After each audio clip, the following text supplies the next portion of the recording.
Hello everyone. आज हमारे video lecture का जो टॉपिक है वो है मटेरियल कंट्रोल, सामग्री नियंत्रण। सबसे पहले लिखते हैं अपन definition.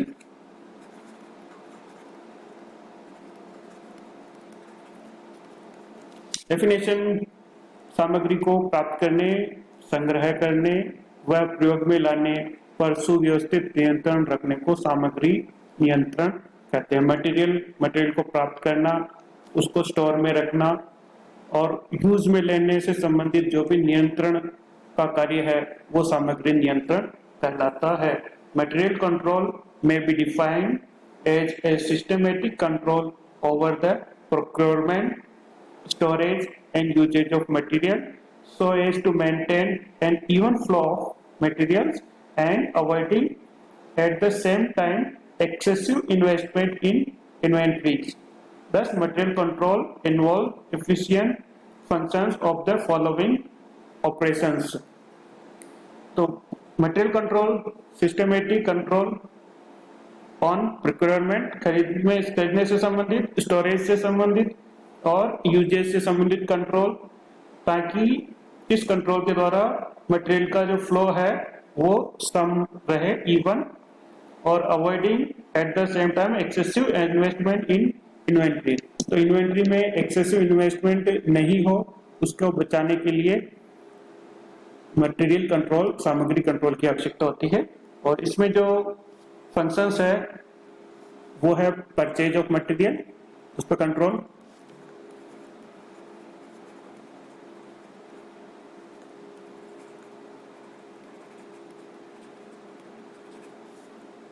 and the second receiving of material,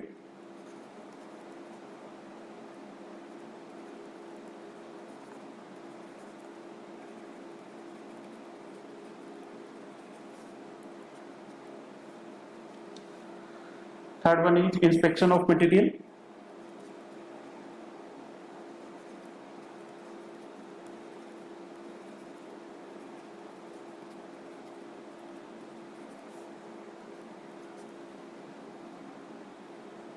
storage of material,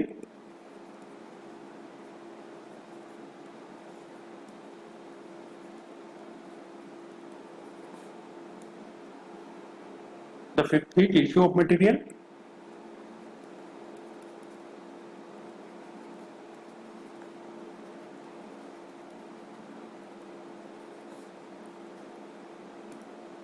sixth maintenance of inventory records,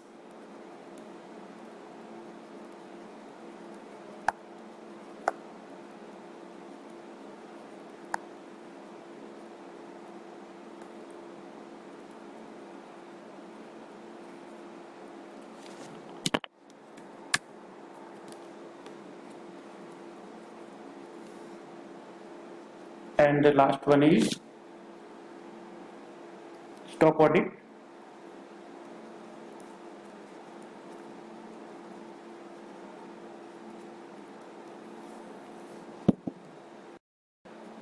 material control में इन सभी सातों क्रियाओं को कुशलतापूर्वक किया जाता है। पहला जैसे अपने देखा, सामग्री का क्रय, कुशलता से सामग्री का क्रय करना, सामग्री की प्राप्ति, रिसीविंग ऑफ मटेरियल, सामग्री की जांच, इंस्पेक्शन ऑफ मटेरियल, सामग्री का संग्रहण, स्टोरेज ऑफ मटेरियल, सामग्री का निर्गमन, इश्यू ऑफ मटेरियल, सामग्री का लेखांकन, record, maintenance of inventory record, and the last one stock audit. तो इन सारी क्रियाओं को कुशलतापूर्वक करना सामग्री नियंत्रण कहलाता है। Objectives of material control.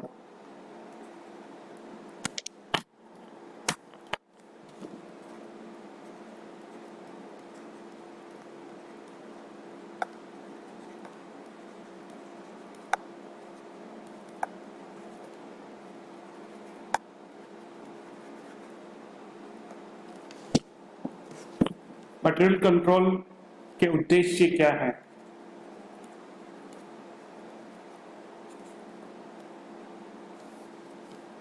इसमें कुछ उद्देश्य हैं। पहला उद्देश्य, फर्स्ट,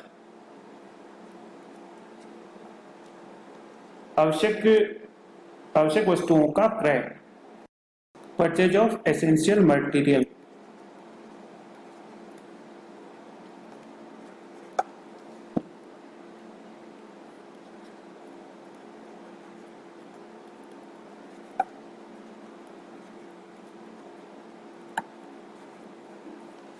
आवश्यक वस्तुओं का क्रय सामग्री नियंत्रण के अंतर्गत सामग्री क्रय करने से पूर्व क्रय की जाने वाली सामग्री की मात्रा का अनुमान लगाया जाता है। इसमें केवल सामग्री का क्रय किया जाता है। फर्स्ट में पहला उद्देश्य यही है, आवश्यक वस्तुओं का क्रय किया जाता है। इसमें सबसे पहले आपको जिस वस्तुओं की आवश्यकता है उसका अनुमान लगाया जाता है। सेकंड, सही मूल्य पर क्रय, परचेज एट राइट प्राइस।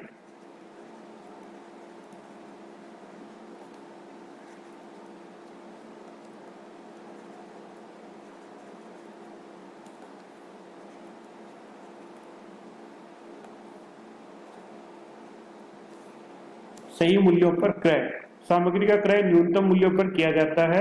इसे टू टेंडर्स आमंत्रित किए जाते हैं। मूल्यों का तुलनात्मक विवरण पत्र बनाया जाता है तथा सर्वाधिक अनुकूल मूल्य पर सामग्री का क्रय किया जाता है। तो सबसे अच्छा तरीका यही है, टेंडर्स आमंत्रित करेंगे और टेंडर्स में जिसका मूल्य सबसे कम होगा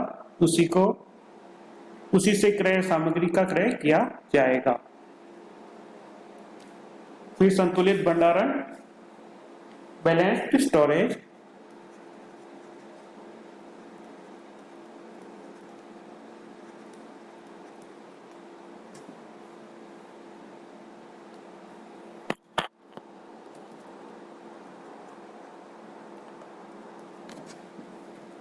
सामग्री नियंत्रण का एक प्रमुख उद्देश्य संतुलित भंडारण भी है।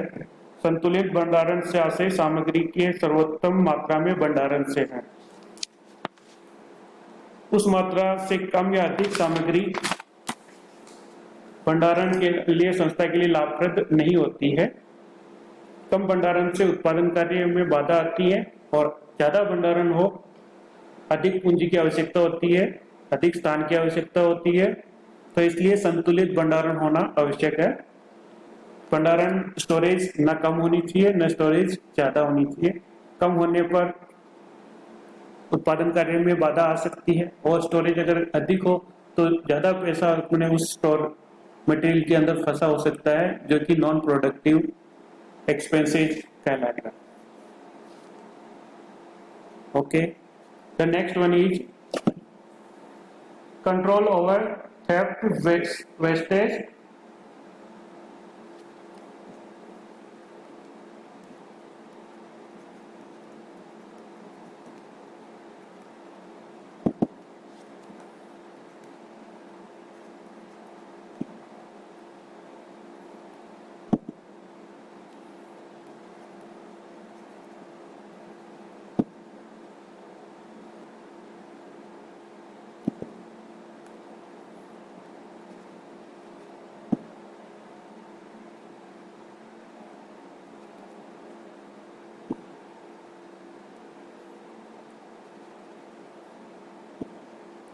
Pilferage etcetera.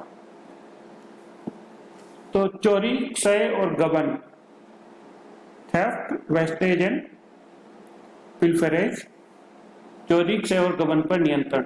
सामग्री नियंत्रण से चोरी, क्षय और गबन द्वारा सामग्री में होने वाली संभावित हानियों को रोका जा सकता है। सामग्री की क्रय, प्राप्ति, भंडारण और निर्गमन की ऐसी विधि अपनाई जाती है जिससे चोरी, क्षय और गबन से न्यूनतम हानि हो।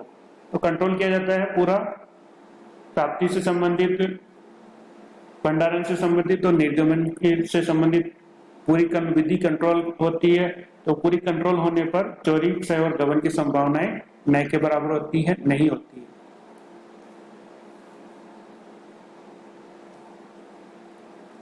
Regular issue of material.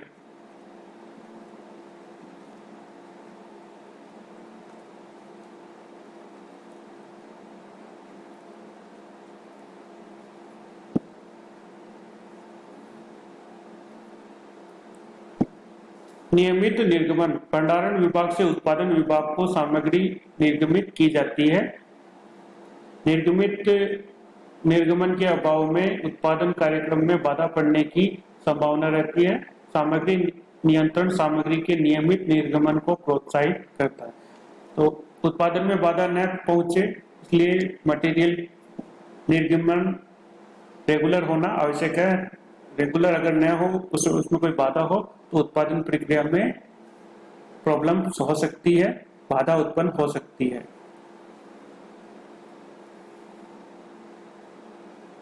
Reduction in production cost,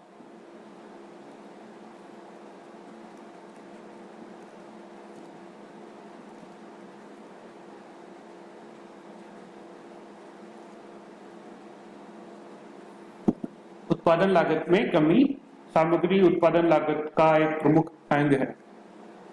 उत्पादन की जो कॉस्ट है उसमें मटेरियल का परसेंटेज अधिक होता है, लगभग 40 to 60%,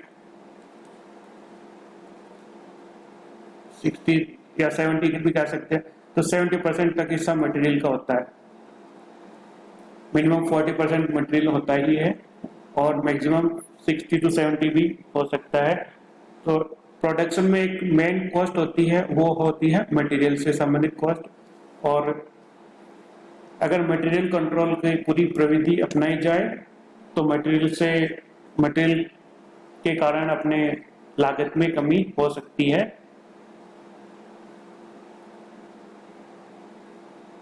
लागत में भी 40 से 60 या 70% के मध्य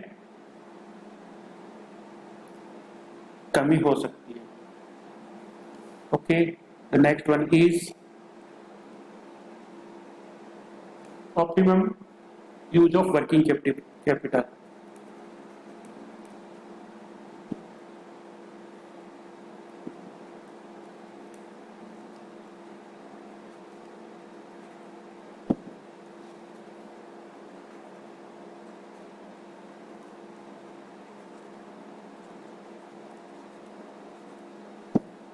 कार्यशील पूंजी का सर्वोत्तम उपयोग, सामग्री नियंत्रण का एक उद्देश्य होता है कार्यशील पूंजी का सर्वोत्तम उपयोग द्वारा अधिकतम लाभ प्रदान करना। तो मटेरियल कंट्रोल विधि अगर अपनाई जाए तो वर्किंग कैपिटल का यूज ऑप्टिमम हो सकता है, क्योंकि सामग्री वर्किंग कैपिटल में मेन खर्चा सामग्री का ही होता है, क्योंकि वर्किंग कैपिटल में मुख्य रूप से एक कंपोनेंट होता है मटेरियल का purchase and issue of material. तो अगर सामग्री नियंत्रण अपनाई जाए तो वर्किंग कैपिटल का एक ऑप्टिमम यूज किया जा सकेगा। सामग्री नियंत्रण की आवश्यकता, नीड फॉर मटेरियल कंट्रोल।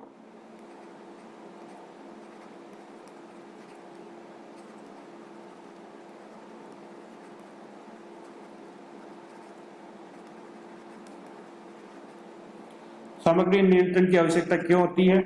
सबसे पहले अपन देखेंगे कि सामग्री पर नियंत्रण न हो तो सामग्री को आवश्यकता से अधिक व्यय किया जा सकता है, जिसके फलस्वरूप विनियोग पर ब्याज, संग्रहण और बीमा आदि पर व्यय बढ़ जाएगा।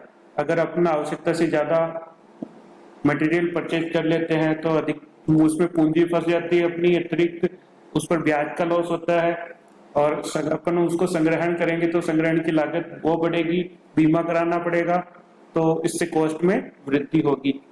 सामग्री के गबन या चोरी होने की संभावना भी बढ़ जाती है, क्योंकि मटेरियल एक्सेस में पड़ा होगा तो नेचुरली उसमें गबन की संभावनाएं ज्यादा हो जाएगी। सामग्री का आवश्यकता से अधिक प्रयोग हो सकता है, जहां मटेरियल की कम आवश्यकता हो, यूज ज्यादा मटेरियल कर लिया जाता है तो अधिक यूज हो सकता है, जिससे सामग्री क्षय भी बढ़ता है। अधिक सामग्री क्रय होने से कार्यशील पूंजी का उपयोग पूर्ण तरीके से नहीं हो पाता है और पर्याप्त सूचना के अभाव में संग्रहालय की विभिन्न वस्तुओं में असंतुलन की स्थिति उत्पन्न हो जाती है।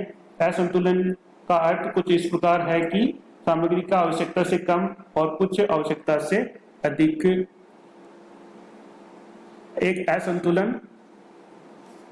असंतुलन से तात्पर्य है कि सामग्री का हो सकता है कि कम और अधिक दोनों में, अगर सामग्री कम हो तो भी उत्पादन बाधित होगा और सामग्री का अधिक मात्रा में है तो भी कंट्रोल करना आवश्यक है।